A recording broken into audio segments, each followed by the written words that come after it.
My most memorable moment from college was an interaction I had with Greg. And I think it just taught me a lot about who I am as a person, as well as a designer. In final year, when we were doing our own ranges, I came to him with a specific shift dress that I wanted to make that was very complicated. It involved loads and loads and loads of panels of different fabric running down. And Greg looked at this design and he was like, you can't do that. It's not going to work. It's too difficult.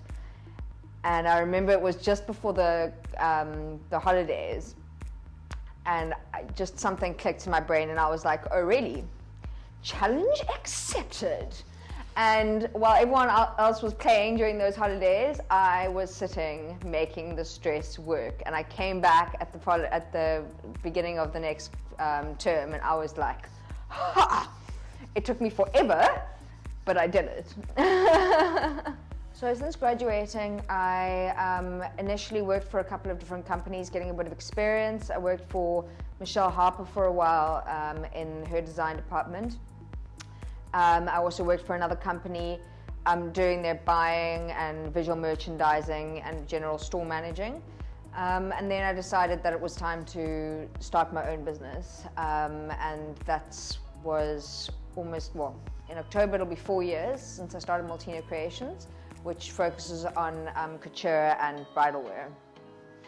I've always wanted to be a fashion designer, so I always knew that I wanted to study fashion design. And I spent some time overseas, and when I came back from overseas, a very close friend of mine was studying there, and she encouraged me to come and have a look, and I just really, really liked the atmosphere. I loved the passion. I loved Betty's passion, who was still in charge at the time, and how excited she was, and that it was a small, intimate college that, you know, that each of us got a lot of individual attention. I really liked that.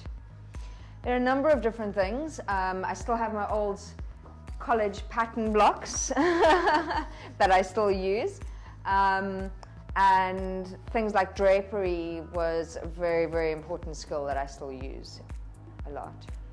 My advice I'd give to budding fashion students would be persistent. It's a lot of work. Don't expect it not to be. And don't expect things to be an overnight success. I do believe that you can make it in the industry and make money, but it's a lot of hard work, and you can't discount the business skills that you're going to need in order to actually make a profitable business out of it. So don't forget your passion, but also remember that you're going to have to run a business, and you're going to have to learn business skills and learn how to be profitable at the same time if you're going to make it work.